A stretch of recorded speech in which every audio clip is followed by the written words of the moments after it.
নমস্কার বন্ধুরা, আমি ঝর্ণা। ঝর্ণার সিম্পল রেসিপির আরেকটি নতুন ভিডিওতে সবাইকে স্বাগতম। আজ আমি নিয়ে এসেছি একটি মজাদার মিষ্টি রেসিপিটা হলো পাউরুটির রাবড়ি।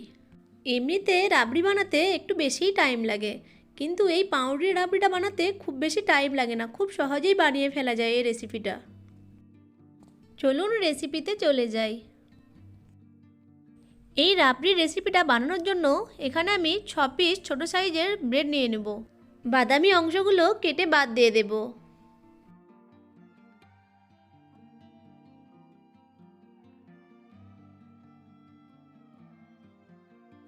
এবার পাউরুটিগুলোকে টুকরো টুকরো করে মিক্সিং জারে নিয়ে গ্রাইন্ড করে নেব।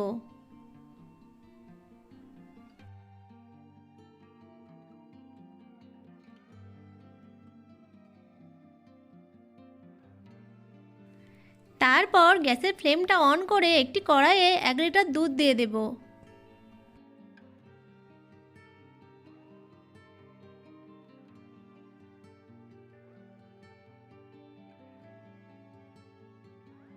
এই দুধের মধ্যে একটা এলাচ ফেলে দেব। দুধটা ভালো করে ফুটিয়ে নেব এবং অনবরত নাড়তে থাকব।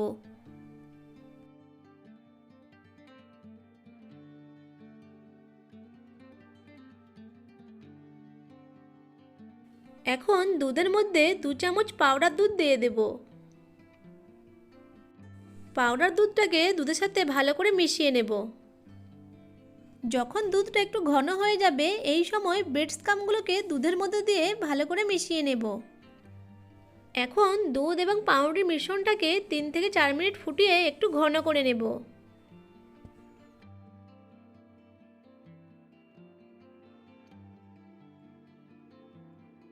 যখন মিশ্রণটা একটু ঘন হয়ে আসবে, এই সময় একটা প্যানে 1 কাপ চিনি নিয়ে নেব।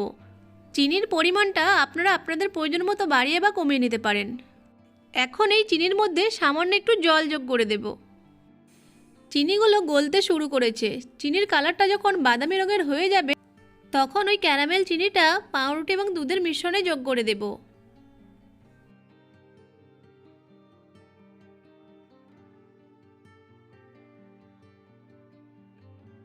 ক্যারামেলের সাথে মিশ্রণটা ভালো করে মিশিয়ে নেব।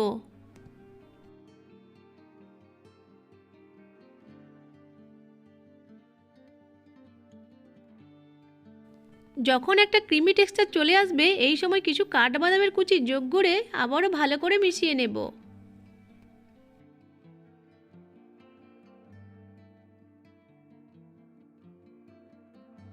1 মিনিট মতো নেড়েচেড়ে গ্যাসের ফ্লেমটাকে অফ করে দেব।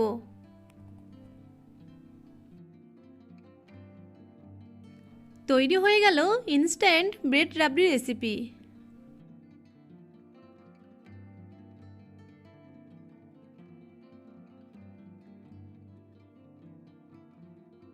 এখন একটা পাত্রে রাবড়িটাকে ঢেলে নেব। উপর থেকে আবারও কিছু কাঠবাদাম কুচি ছড়িয়ে দেব। এখন রাবড়িটাকে কমপ্লিটলি ঠান্ডা করে নেব।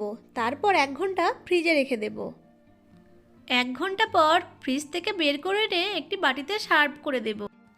আশা করছি আজকের রেসিপিটা আপনাদের ভালো লেগেছে। ভালো লাগলে আমার ভিডিওটি লাইক, কমেন্ট, শেয়ার আর চ্যানেলটি সাবস্ক্রাইব করে পাশে থাকা বেল আইকনটি অন করে রাখবেন আমার পরবর্তী ভিডিওর নোটিফিকেশন সবার আগে পাওয়ার জন্য।